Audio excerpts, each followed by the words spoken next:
The fast food restaurant KFC, formerly known as Kentucky Fried Chicken, is known around the globe for its famous fried chicken.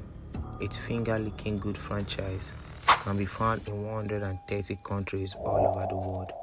With more than 21,000 locations, it is safe to say that you are probably never too far from a KFC. It is tasty, but there is a secret blend of herbs and spices. But while many people can say that they have tasted the chicken at KFC, and pretty much everyone can identify Colonel Harland Sanders, most people don't know that the beloved chicken chain has a colorful history behind its success. There's a lot more to this chain than crispy fried chicken and a handful of delicious side. Here is everything you never knew about KFC. Colonel Sanders, the iconic founder of KFC, started cooking when he was just a little kid. According to the New Yorker, after his father died when young Sanders was just 6, his mother had to take up extra work and spend a lot of time away from home. This meant he was responsible for caring for his younger siblings and was often left in charge of a lot of family cooking. By the time he was 7 years old, he was excelling in bread and vegetables and coming along nicely in meat. Little did he know that this skill would one day make him a fortune. All told Sanders that very little formal education and a rough childhood. When his mother remarried, he was forced out of the house as his stepfather did not want children around the 12-year-old.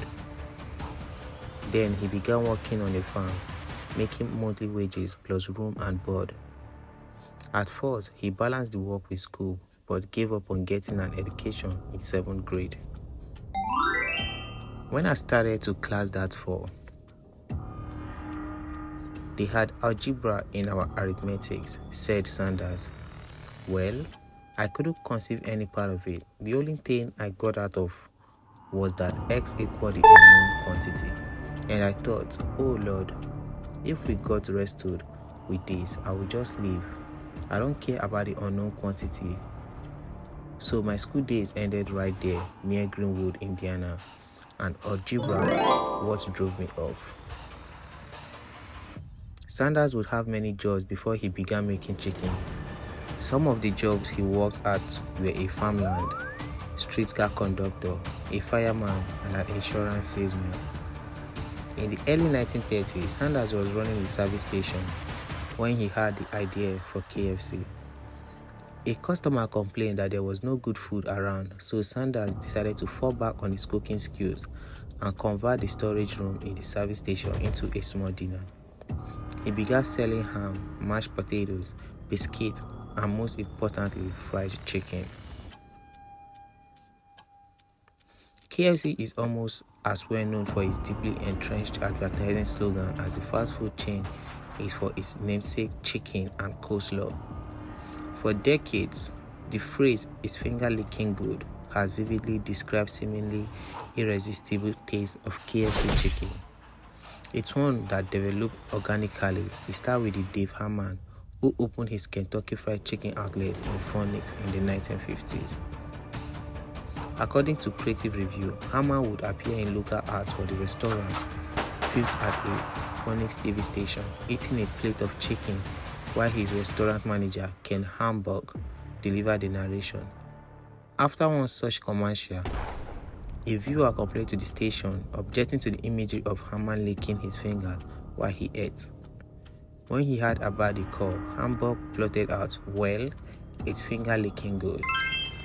That has a nice ring to it and consequently made its way up to the corporate chain, where the slogan was almost immediately used to market Kentucky Fried Chicken. Soon enough, it was printed onto countless red and white stripper paper buckets and distributed nationwide.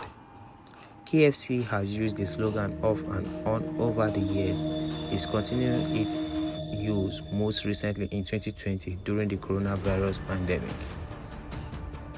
Naturally, that was a time when hygiene and fighting germs felt much more important than licking one's finger. The KFC chicken bucket as we know it wouldn't have existed without the help from Dave Thomas.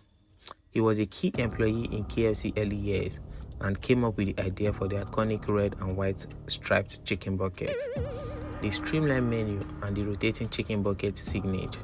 He also encouraged Sanders to appear in commercials and became the face of the brand.